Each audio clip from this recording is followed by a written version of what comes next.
build out a few cases for the flags and for the flight suits. We already have a case for the flight suit that we could take from a tour route that's not being used right now, and very quickly implement that. And it would actually open, we templated with September 2021, September of this year. So July, kind of get it off the ground, build out the first display cases later this summer. In August, coordinate with the sales and marketing team and social media engagement to kind of preheat it, and then open it in September.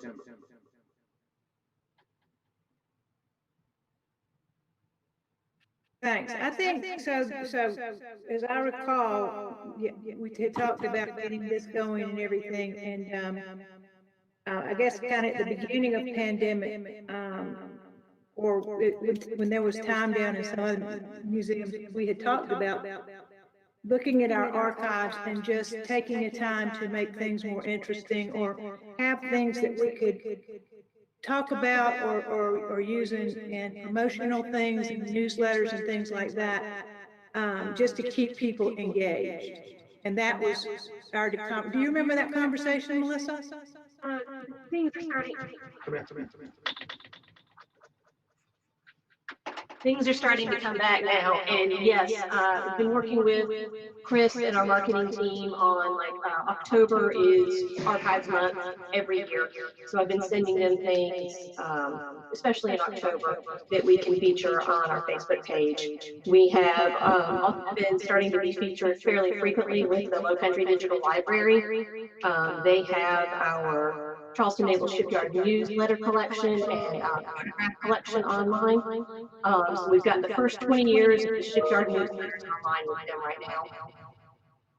And so they started featuring those, and then they started featuring our photograph collection, which is about 819 photos online with them at the moment. And I found another 100 that need to get scanned and sent to them. So we've started doing that. We're pulling some more, the Fragile Collections idea, which is where the ones that are just too, you know, because of what they're made of, they just can't go out in our climate. So we're working on that, and then we're also conducting a full inventory. My volunteers and I are conducting a full inventory of everything that we have, and making sure that we lay hands on everything, and as we start to able to do some of these rotational exhibits, be able to put out more of these things, be able to digitize some of the archives and put them online. So it's a slow but steady march forward.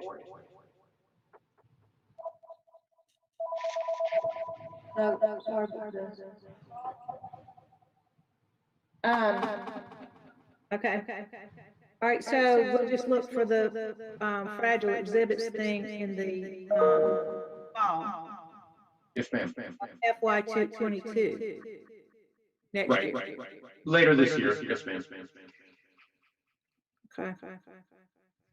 Well, I mean, is it just not a possible thing to have some interesting things as kids come back, or even the ones that are visiting that'll be in the summer or spring? That's just not a good idea, what they're doing other places? I think the answer is it depends on what everyone's comfort level starts looking like. We've got a couple of the ideas of the Bosun's chair. Right. Yeah. So we've got a couple of those ideas, and I think it's just more a matter of us waiting to see what everyone's comfort level looks like at the moment before we start implementing some things. Because we had some very good ideas. Several of us have come up with some really neat ideas for some interaction within the Fragile Collections and using those. And with COVID and touching, and we just said, we'll just wait. We'll just wait what happens. Okay. Whose comfort level are you talking about? Just in general, the public, seeing where they're at. The public or the staff? Both.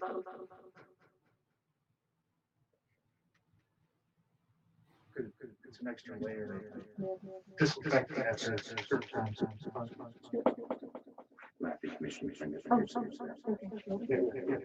And then one more thing, we have So we worked with a textile conservator in the past who has worked on the Laffey's C-Day flag and the Okinawa flag. She's gotten those ready. So we've got the commissioning pennant as well. When we took it down off of exhibit earlier this year, we discovered that they had the framework that it was in was not good, and that they had actually double sticky taped the flag to the back of the frame. So for the most part, it came off fairly easily, but there are still some adhesive spots on there, as well as what looks like some mold and mildew that had started to grow. So it went immediately into our freezer, and I'm working with the conservator so that she can clean it and that we can get it back up to exhibit level. So I understand the comfort level, you know, especially with the public and touching and all that kind of stuff. But in the meanwhile, too, you know, I saw that Chris has posted the family ticket thing on this last newsletter that just, I guess, the first of the January newsletter that just came out. And if it's, you know, I just wonder, you know, since the backdoor tours seem to be popular, and the, you know, the tours that take people where they can't go, that was one of the things that, you know, some of these other museums have done online, is taken people into these things and showed them these things that, and done little vignettes of just things that just are of interest that keep it just keeps things going. And so if it's not possible to, you know, put some things like that out there for the public to touch because of the comfort level, could we try to engage that and expand what we're, you know, because there are people out there that are looking at these things and using them for school, actually. Some of these interesting artifacts and stuff that pop up on Google or whatever. So that was what I was kind of getting at, is I think particularly World War II has done an unbelievable job with that during the time the kids can't come. Mm-hmm. I know that we have, in the past, I have pulled things out and we've done the curator's corner, so we probably need to talk about doing more of those types of artifact show and tells, essentially. Well, maybe we can come up with a plan of that, and an outline and everything, and some schedule or some platform to, again, engage these people that aren't able to come right now, or won't come right now, that gives them something new, or shows them the vast, you know, of the things that you have down there, which is unbelievable, the stories and everything. So I just wondered, what do you think that we could put a timeline on that, or date or goal? I think that we can probably set a goal. I have to talk to a couple of other people around here, because it's not just me working on something like that, but we could probably come up with something. Yep, easily. Sure. So we can look forward to hearing about that when? We lay it out next month. Next month? Yeah, that'll work. Next month. Thank you so much. Okay, anything about questions of Wayne? No, good. Okay, so that was the exhibit. We can look at it and go into, Mike, you wanted to say about the further about the fragile exhibits, unless that's been covered. No, I think that's about it. I think that's the concept anyway. Okay, good. Well, and that might be a good thing to keep apprised of too as you go along, so that when it's, you know, again, when comfort level right, they'll, you know there's something new or something of interest that's just special for us. Right. Okay, so anything further on museum services? The unfortunate visual of the wing out in the yard, which was sent to me by a volunteer. That, and I think we've got a report about from January the 11th about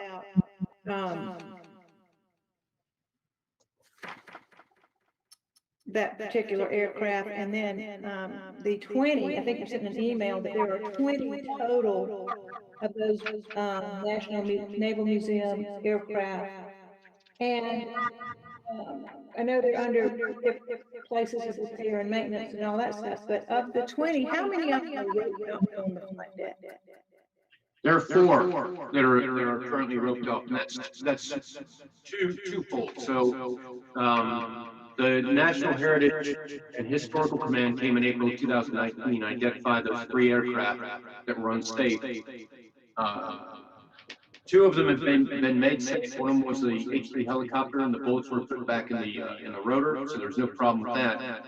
When I say 4 total, that's because of the aircraft tire replacement program that's ongoing. So we have to rope those off to the general public when those tires are being removed. So stanchions are kind of shifted around the flight deck. So currently the A6 is roped off, and the A7 is roped off because it has its front landing gear taken off. It's not unsafe to the public just because of the wing extension, unfortunately, falling off. That's no danger to anybody anymore. So A6, A7, S2, and F8 are all currently have stanchions or have caution tape around them. And do you have a timeline or a due date for those things to be not in quarantine anymore? So once the tire replacement program is complete, then those aircraft won't need to be roped off to keep the public away from them, just like they were down in the hangar bays. The aircraft that need repairs. So currently we have the contractor that's coming aboard and doing assessment. As a matter of fact, he's back again this morning.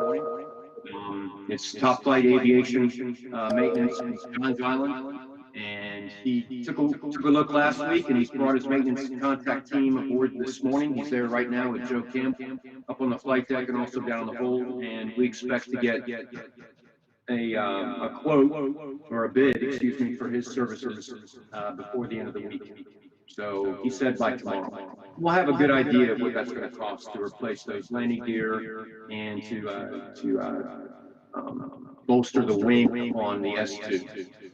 So I couldn't give you an exact timeline, unfortunately, because those are types of repairs that are outside our subject matter expertise and our purview, and we will definitely have to contract those out. And frankly, maintenance repair guys for aircraft, I asked him point blank, and he was straight with me that they also have to balance. Most of those teams don't do repairs here, so he'll fly contracting teams out to North Carolina or Cleveland, Ohio. We have to work into his schedule, so it may take several months before those aircraft are completely repaired. If that makes sense, because they can't just plop down and knock out an aircraft or burn straight through, let's say, and something. It's just low density experiment. Mike, have you ever spoken with Pat Waters about his aircraft guy that works through his hangar that lives in Manning? Unfortunately, I have not. No, I was not aware. I think he's going to talk to you at the facilities meeting this afternoon. Okay. Oh, the guy from Manning? No, Pat was going to talk to Mike today about that. Okay, good. All right, well, good. Well, that sounds good. I think any progress we can make towards getting all that back under control is good. Any questions about that, Wayne? No. Okay, and I meant to add this under museum services report, but I guess it's kind of informal, so I will. We talked about at the information desk that the grid of the monitors doesn't work. What's wrong with that, and how can it be fixed? Or is there a remedy ongoing to take care of that, or what's the status? Grid of the all the TVs. So, just an update on that, it's brief. we've replaced 5 of those monitors. The environment they're in, each of those monitors is around $4,000 to $5,000 a piece. We've looked into some other options, possibly putting up an LED wall instead that would last, roughly 8 to 10 years with little maintenance. But the cost is there and it's up front, so it's kind of dependent on what the need is. Like I said, we've replaced 5 of them already, and because of the environment, because they're in the salt air, they're just the back connectors are getting rusted, and there's no way to stop that unless you were to completely encase it. And they don't even manufacture those monitors anymore. So trying to find them is pulling from wholesale warehouses that might have one in stock. So we're just kind of in a kind of, I guess, a holding pattern at the moment. What are the 2 quotes we had? The 2 quotes we had for the LED style wall, one was around 155,000, I think, and the other one was like at about 180,000. And basically, what the difference was the distance between the pixels, so your resolution size. The wall would be the same size, or you can make it smaller because it's all a panel grid of rectangles at that point. So you could really make it whatever size, and of course the size is going to change the price. So if you went smaller, you could cut 40 or 50 grand. But yeah, I mean we've gotten quotes where it's just kind of at that holding pattern right now. There are some guys. I think we work with Advanced Video Group out of Columbia. They've done some stuff up there around Main Street, stuff like that, where they've actually done some of these walls. So they know the outdoor type equipment that we would need. They're both on state contract. Yeah, one of them is on state contract. The other one is not on state contract, but the Advanced Video Group is, and they're just on hold waiting on us to decide, when, what, and how. How old is that technology? About how many years? It was put in the beginning of 2016. And at that point, those monitors were already at end of life when they were put in. And what I mean by that is end of manufacturing life. So they stopped making them in 2017, and trying to find them now is they do have an upgraded version, but again, at a used price of $4,000 to $5,000, you're still getting a new one at $5,000 to $6,000. So those aren't just normal flat screen TVs then? No, ma'am.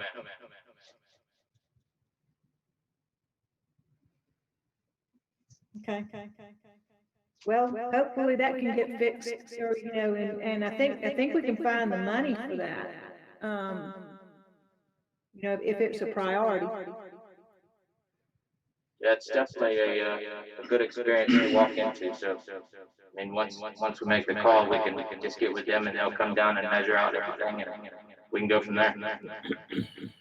Do we really want to replace it with 2016 technology, or might we look at something different? So the guys I've been working with, it is a different technology. It's they're LED pixels instead of actual TVs, and they come in panels that are mounted on basically a steel frame, and they're only about 1.5 feet wide, and you could just pop each piece out that you need to change out. It's not a 55-inch TV that has to come off the wall.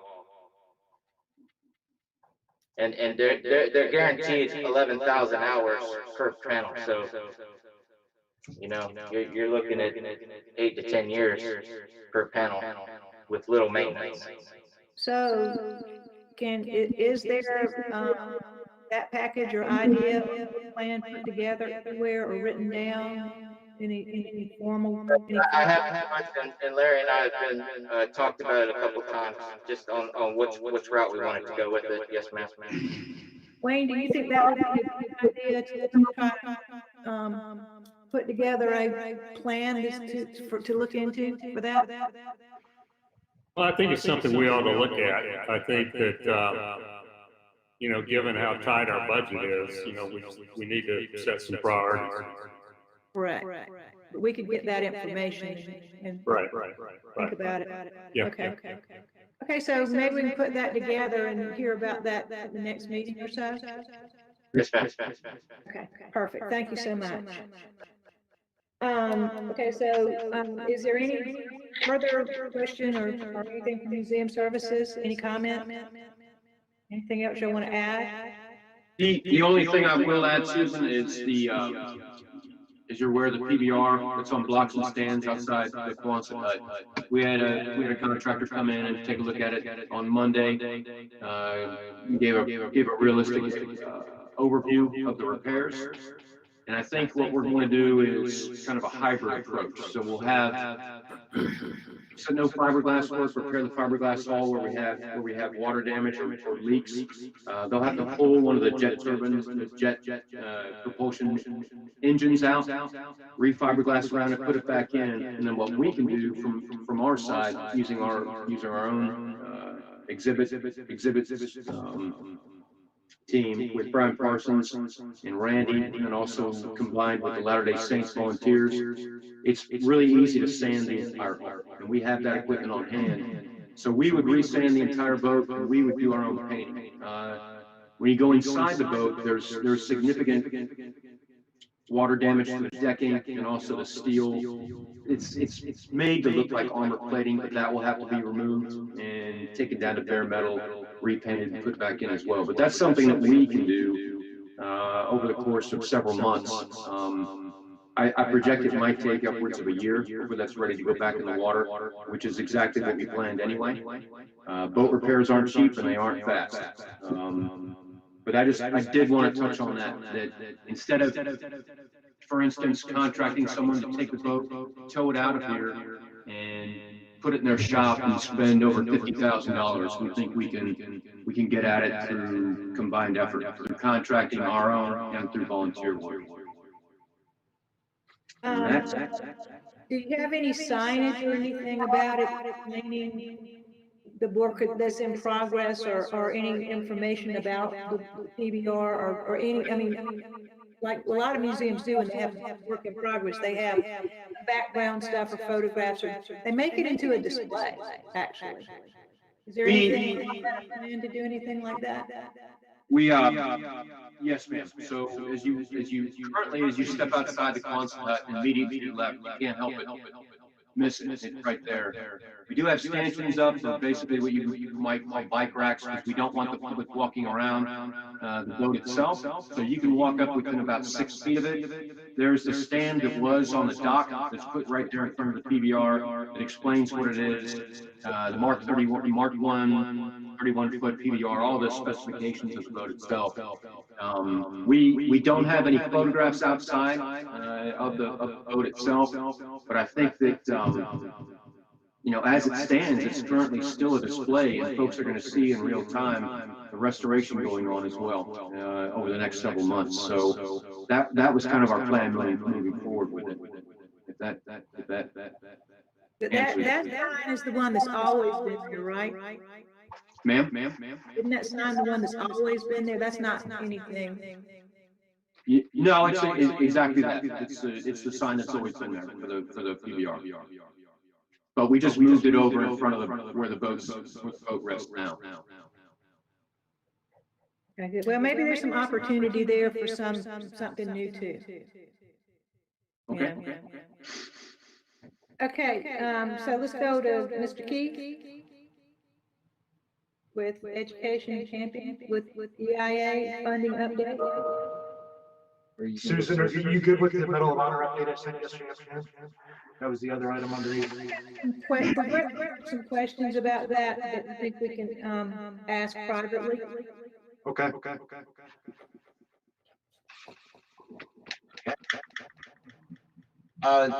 You had asked for an update on EIA and its funding. I've talked to Hope Johnson and Rainey Knight so far. Everything is moving in committee.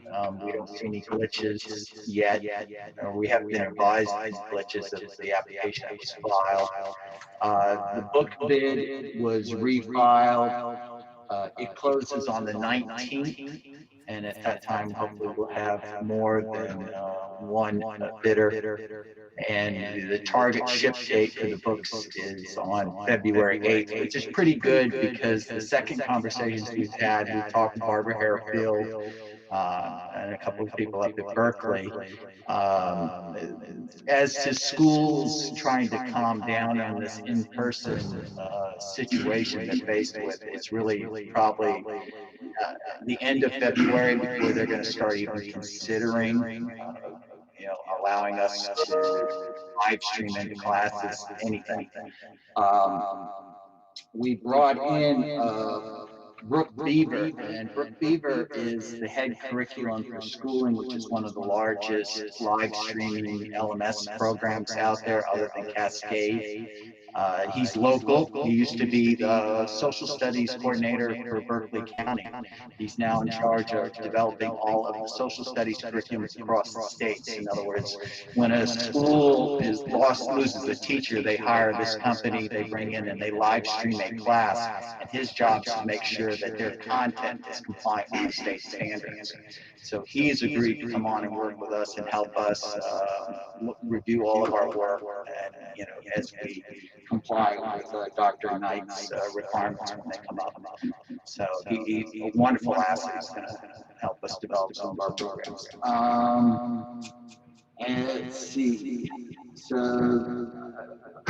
one thing that was interesting in talking to Brooke Beaver is getting his input as to where we're going with live streaming and everything. And he says, just the opposite of what, and pretty much what we've pretty much confirmed. Schools are not live streaming in classes in person.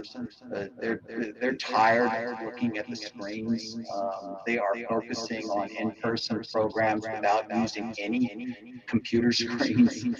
They're really working on literacy and math because the literacy scores are just so horrendous. And that's why they're really excited that we're getting the books out. When we're getting the books out, they think the timing's perfect. It's going to be a wonderful asset, at least for the fifth graders. That was interesting. As to, and I apologize, Ms. Marlowe, I'm the one that misspelled your name. I obviously did not spell check. I don't know where it was, and I left off the E, so that is all on me. And I will strive not to have it happen again. So before you leave, just if the schools aren't live, what are they going to do instead? Did you say? The live streaming, what Brock was trying to say that they're coming in and they're huge. I mean, they're in 42 states. I mean, it's $1 billion company. What he was saying, he was seeing is that the live streaming and the all non-in-person program is burning these kids out. It's not been a success at all. Cascade has been a disaster. Google Classroom, for person. So when they get the kids actually in the classroom, the teachers are finding it's just so much more important to have face-to-face communication with these teams rather than putting back up onto a screen and bringing in stuff. They're working on math and literacy. That is the two primary subjects that they're working when they get these kids into classes, because those are the two subjects right now that the scores are just going, horrendously south. So what we are doing, what we're proposing, we will put it in our package when the boxes of books go out. We're saying that a lot of our programs are all going to be 5 to 10 minute short programs with a math problem, with, talking about literacy content from the book, but, taking that avenue of approach. Not like a full curriculum or a 45-minute program, which nobody's going to watch, because they're so concerned that once they can get these kids into a classroom, they really need to kids. So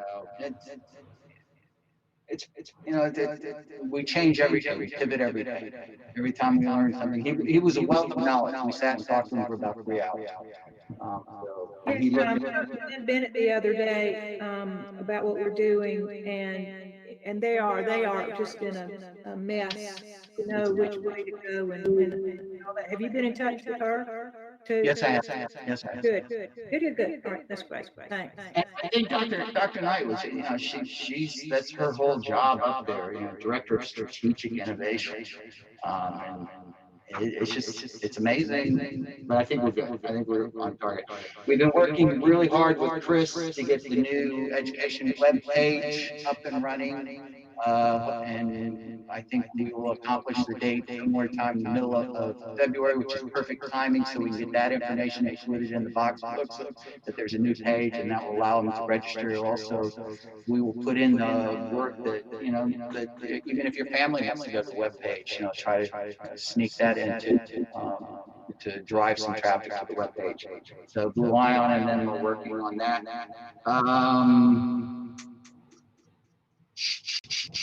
I guess last but not least is the engine exhibit, which has been probably one of the most fascinating things I have worked on in a long time. Chauncey Clark with the foundation introduced me to a man called Matthew Moxon. Mr. Moxon is an incredible human being. He's an idiot savant. Works for Rolls-Royce in, as he likes to say, every project that has future or strategic in its name. He has sent me probably over the last couple of weeks about 100 pages of documents on the engine, on the radial engine, and the jet engine, the Whittle engine. The history behind that Whittle engine is incredible. I've been working with Jim Vickers. Our idea, once I was talking to the plastic manufacturer, they were cutting glass, we got to come over and work with Mike's electricians on how we're going to hook up the electricity so that we can turn on that radial engine so it spins. The panels and the tactic that I'm proposing on taking on that exhibit is to tell a story of the combustion engine and how during the 3 years of World War II, because you realize we had the first jet engine in the United States in October of 1941. We didn't have it produced into a plane until, for production until 1944. But GE, to their credit, within 6 months of having the first jet engine, had a jet plane in 1942 that could fly. So the idea is to take the radial engine exhibit, create this story so that when you walk past all the planes and you eventually get down to our Whittle engine, our J1 engine, which is a wonderful exhibit that has just been kind of hidden, stuck in the back and hasn't been highlighted. The point is that you're looking at all these big engines and trying to understand why and how they changed and the purpose. You look at the horsepower, how it changed over the time. So it's creating what we call points to ponder. So you start, you push the engine, you get to watch the 4-stroke process, and then you walk down, and then you see this small little thing, and you look at the number of horsepower. Then we tie it into the ship and how many horsepower it took to drive the ship. So it's a wonderful chance to take a story and get, for students in the curriculum. Unfortunately, Mr. Jackson is so incredible. To take what he has up at the 40,000 level and bring it down to earth for a fifth grader has been quite a challenge. A real challenge, but I've got all the wording in place for the panels. Right now, we're just trying to come up with the right pictures that can tie into the panels to bring this whole story together and to have it move in. And then hopefully within the next week, we'll start building the plastic box around the engine, start moving it into place, start working on the lights and everything. So I think, it goes back to when you say something new, I think this new exhibit is going to be kind of interesting. Like I said, it's been a lot of fun. We're building. That was one of the things we brought Mr. Baxter in on. On building a whole course, taking all this knowledge and building a separate course, because what he produced, he gave us over 100 promotional videos from GE and House that were developed in 1941, 1942 as they were doing this project. And the videos are fascinating. But, to put it in an exhibit doesn't make any sense. It makes more sense to build it into like one of our LMS programs. So I'm excited. Will this be in that fragile exhibits room, or where will? This isn't a practical exhibit. No, this is going over by the SPV. It's that little space area as you're going down into the engine room as you come up. And the idea is to have that engine, because that's a 4-stroke engine, and then to have people walk, look at the planes, and then make it over right before they go up to the flight deck. You have a little engine, and that was the engine that the British gave GE in 1941 and said, make this into a plane. So it is a phenomenal exhibit when you think that you went from a big 4-stroke engine to that engine. Just to show you some of the interesting facts, the compressor in that engine was actually designed in 1900, 19000. So we have a lot of, I mean, yeah, I know, but GE, this is a fascinating story. Now how do we get it? And I'll have to work with Melissa and Jim Vickers. How do we get it so that, it's interesting to the public? It's a great Again, because of all the video, you can do chapters of that story that you're just telling, like almost like the symposium that you would do where you had all the visuals. I mean, because in STEMs, now that we have a new president, this is STEM's president, who knows? Be ready. But what I want to ask you about that too is, do you see that? Well, I don't know where the Flight Academy is anymore, but do you see this as being something that ties to the Flight Academy to kind of regenerate that or anything? I like the engine because of force and motion and Newton's third law and second law of thermodynamics and of motion, third law of motion. Is so important because students can't grasp it, and they're taught that, believe it or not, in 3rd grade. 3rd and 5th grade. So the math and the force and motion side of the engine project is wonderful for education purposes and for STEM purposes. The history side of it is phenomenal because of the politics that went on. So it's going to be a wonderful course to put in, and something that maybe eventually when I work with Chris and we take this a little further, a little further down the road in the next year, put something on the website that you could refer back to, because it's too much information, way too much information. Video, it's just to get through it, we just need time. I can send you these videos and you can get lost in them just watching. That sounds fabulous. And again, there's a lot of it gives us outreach that I think we need, just to all of these things put together. So that sounds good. But the Flight Academy, what I brought in is we're securing that right now. We've got one of the original programmers in there, and he's back bringing all the computers up, making sure everything's working, doing a complete inventory, and having it just so that it's secure. And we're coming up with a proposal. Larry's asked us to write a proposal of, how to use it as we start to come out of this pandemic. So we're working on a white paper on that. That's great. That's great news. That's a real good cause for funding. That's a good for making our case for more funding or even a line item appropriation. Okay.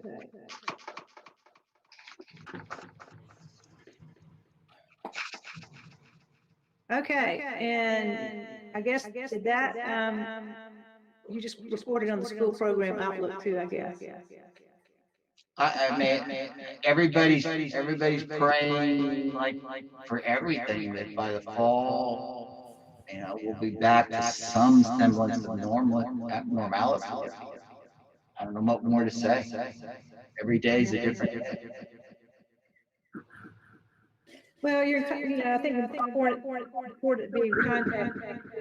We're going to be providing what they need, coming out or even right now. So, just had these, and okay. Are there anything else somebody got to add or report on or something with this? Are there any public comments? No, ma'am. Okay, well, Wayne, do you have any- I don't have anything. Okay, well, hearing nothing more comments.